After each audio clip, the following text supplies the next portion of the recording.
இப்போது புதிய அறிமுகம் ஆச்சி ஹோட்டல் சாம்பார் 50 கிராம் ரூபாய் 20 மட்டுமே.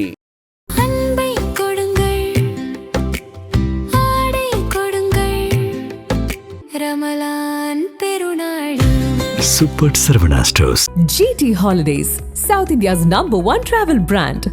You know you are special when you're with GT Holidays.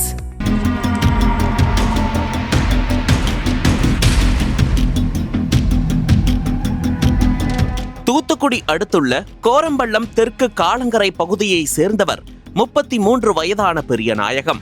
இவர் கேஸ் சிலிண்டர் சப்ளை செய்யும் வேலை பார்த்து வந்தார். இவர் தனது உறவினரான ஓட்டப்பிடாரம் கவர்னகிரியை சேர்ந்த செந்தூர்கனி என்பவரது இல்ல காதணி விழா நிகழ்ச்சிக்காக பிப்ரவரி 22ஆம் தேதி ஞாயிற்றுக்கிழமை காலை இருக்கன்குடிக்கு உறவினர்களுடன் சென்றுள்ளார். பின்னர் பிற்பகலில் அங்கிருந்து புறப்பட்டு மினி ஆட்டோவில் தூத்துக்குடி நோக்கி சென்று கொண்டிருந்தார். எட்டயபுரம் தூத்துக்குடி தேசிய நெடுஞ்சாலையில் கீழே ஈரால் பகுதிக்கு வந்ததும் சாலையோரம் வாகனத்தை நிறுத்திவிட்டு அதில் பயணித்த அனைவரும் அருகில் உள்ள டீ கடைக்கு டீ குடிக்க சென்றுள்ளனர். பெரியநாயகம் மட்டும் வாகனத்தில் படுத்து இருந்துள்ளார். அப்போது அங்கு 2 பைக்குகளில் வந்த நபர்கள் பெரியநாயகத்தை அரிவாளால் சாய்த்துவிட்டு பைக்கில் தப்பி சென்றனர். கண்ணிமைக்கும் நேரத்தில் நடைபெற்று முடிந்த இந்த கொடூர சம்பவத்தை கண்டு அங்கிருந்த உறவினர்கள் கதறி அழுதனர். இதுகுறித்து தகவல் அறிந்த எட்டயபுரம் காவல் நிலைய போலீசார் சம்பவ இடத்திற்கு விரைந்து வந்து சடலத்தை கைப்பற்றி கீழே ஈரால் அரசு ஆரம்ப சுகாதார நிலையத்திற்கு அனுப்பி வைத்தனர். பின்னர் அங்கிருந்து தூத்துக்குடி மருத்துவமனைக்கு கொண்டு சென்றனர்.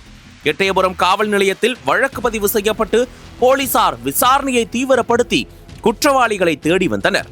இந்நிலையில் தனிப்படை போலீசார் துப்பு துலக்கி ஓட்டப்பிடாரம் அருகே கவர்னகிரி காட்டுப்பகுதியில் பதுங்கியிருந்த முனியசாமி, மாரிசெல்வம், பொன் மாடசாமி ஆகிய 3 பேரை பிப்ரவரி 23ஆம் தேதி அதிரடியாக சுற்றி வளைத்து கைது செய்தனர்.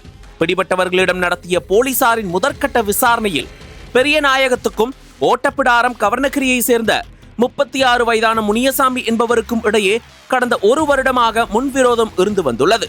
இந்நிலையில் சம்பவத்தன்று இருக்கங்குடியில் நடைபெற்ற காதணி விழா நிகழ்ச்சியில் மிலிட்டரி சரக்கு, கிடாக்கரி விருந்து என அமர்க்களப்படுத்தியுள்ளனர். இதில் மினி ஆட்டோவில் அமர்ந்திருந்த பெரியநாயகத்துக்கு தலைக்கறி, குடல்கறி என அவரது உறவினர்கள் தனியாக எடுத்து சென்று ஸ்பெஷலாக கவனித்துள்ளனர். இதனை பார்த்த முனியசாமி உள்ளிட்ட சிலர் வாய்க்கு வந்தபடி தாறுமாறாக பேசியுள்ளனர். இதனால் தள்ளுமுள்ளு கைகலப்பு ஏற்பட்டுள்ளது. அப்போது அங்கு பாதுகாப்பு பணியில் இருந்த போலீசார் இரு கோஷ்டியையும் எச்சரித்து உடனடியாக அங்கிருந்து அப்புறப்படுத்தி ஊருக்கு திருப்பி அனுப்பி வைத்துள்ளனர். இதனால் ஆத்திரமடைந்த முனியசாமி தனது நண்பர் ஓட்டப்பிடாரம் இந்திரா நகரை சேர்ந்த 31 வயதான மாரிசெல்வத்தை பைக்கில் அழைத்து கொண்டு பெரியநாயகம் பயணித்த மினி ஆட்டோவை 40 கிலோமீட்டர் தொலைவுக்கு பின் தொடர்ந்துள்ளனர். வரும் வழியில் தனது நண்பரான மஞ்சநாயக்கன்பட்டியை சேர்ந்த 26 வயதான பொன் மாடசாமியை செல்போனில் தொடர்பு கொண்டு பொருளை எடுத்து வர சொல்லியுள்ளனர். அவரும் பொருளை கொண்டு வரவே பெரியநாயகம் பயணித்த வாகனத்தை 2 பைக்குகளில் 3 பேர் பின் தொடர்ந்துள்ளனர். எட்டயபுரம் தூத்துக்குடி தேசிய நெடுஞ்சாலையில் கீழே ஈரால் பகுதிக்கு வந்ததும் மினி ஆட்டோவை சாலையோரம் நிறுத்திவிட்டு அதில் பயணித்த அனைவரும் அருகில் உள்ள டீ கடைக்கு டீ குடிக்க சென்றனர். அந்த தருணத்தில் மினி ஆட்டோவில் படுத்திருந்த பெரியநாயகத்தினை அரிவாளால் சாய்த்துவிட்டு 3 பேரும் பைக்கில் தப்பியுள்ளனர் என்பது தெரிய வந்துள்ளது. விசாரணைக்கு பின் கைதான 3 பேரையும் கோவில்பட்டி குற்றவியல் நீதிமன்றத்தில் ஆஜர்படுத்தி போலீசார் சிறையில் அடைத்துள்ளனர்.